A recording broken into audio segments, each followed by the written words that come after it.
Shadows of the Fae, The Prophecy. Player introduction. You each arrived at Eternity's Rock Penitentiary under the same circumstances over the course of a month. Your cells were identical. Each was a patchwork of rusted iron plates. Your crimes were varied. Or perhaps there were no crimes at all. This is a prison after all, and everyone is innocent here. Your cell block is a narrow hallway between solid iron doors.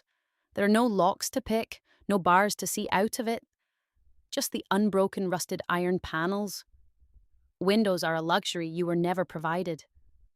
This place isn't about rehabilitation, it is about fitting as many bodies into a prison as possible. Strangely, in your block, there are only 4 of you. You have no idea how long you've been here. The days have blurred into one another. Your only companions were your cell walls, the grey slop that consists of your food, your hard iron bed, and the people in your nearby cells. Each of your voices sound unique. You've never seen each other's faces. You never leave your cells.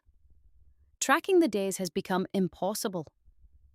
With nothing to mark your wall and no window to the outside, you could have been here for a month or 50 years. The magic of the place seems to pause aging. Live prisoners are profitable prisoners after all. The only sign of your keepers is a female voice that speaks in your cells. It translates the daily messages into your native tongues.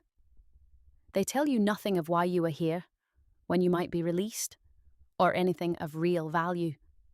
At random intervals, when your cell light is on, it will say, "Well-behaved prisoners are fed prisoners." When you misbehave, you are addressed specifically. Your next meal is cancelled. Further disobedience will be punished. Each morning it speaks. Day cycle begins, prepare your bowl. Each noon, midday meal begins, prepare your bowl. Each evening, evening meal begins, prepare your bowl. And finally, before the lights go out, sleep hours begin, mind the noise. Of course you've tested your boundaries, your adventures after all. Once the first warning was ignored, your cell was electrified, and while you suffered no permanent harm, the pain was something of nightmares. Even the defiant and mighty General Tiberius Maximus Varro, or so he claims to be, only endured 10 minutes of it before begging for it to stop. As for your cellmates, they are the aforementioned General Tiberius Maximus Varro, leader of Legio Tempestus, Legio Invicta, and Legio Luporum. He is loud and angry. He rails against his imprisonment every chance he gets. He claims his legions will invade this accursed goblin stronghold and lay waste to them for this dishonor. Even he grew tired of such talk, though it still comes up from time to time. To pass the time, he's tried to make you civilized beings, or so he claims. He has taught you the only civilized language while you've been trapped here, the Wolfen language. When he's not speaking, he is typically exercising. He claims that he only needs your jailers to slip up once, and he will rip them to pieces. As distasteful as it will be to use his claws and teeth, he will gladly partake in their blood. The other is far more aloof. She sounds young. Her voice lacks the edge of an adult woman. She speaks infrequently of herself.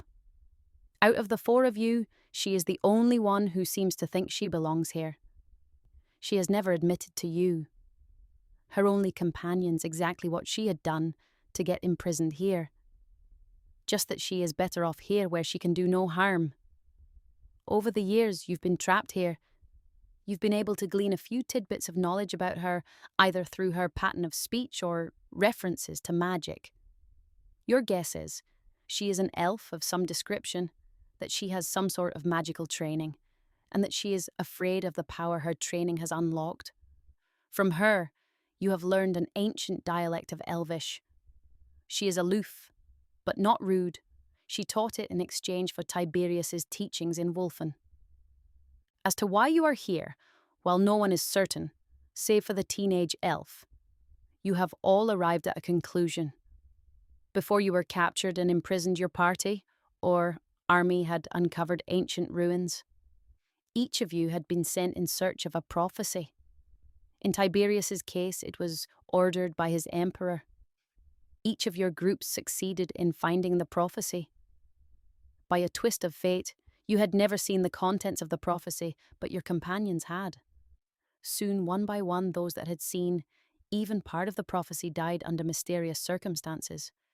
You were certain you were next, but when your time came, instead of death, you found yourself here, in this living hell. You know someone wants you to be alive and available at some point in the future. Goblins don't do anything for free. Your presence here is bought and paid for. But by whom? And for what reason? Each day has been the same in a long, monotonous chain of days. Each morning, noon, and evening, you are provided with grey slop for your bowl that has the consistency of liquefied cardboard and a flavour to match. The slop is nutritious, but little else. 4 times a day, you are provided with precisely half a litre of water. The only signs that anyone else was alive were the other cell block residents. That was until today, when you heard an explosion, felt your cells shake, and then heard the sounds of battle.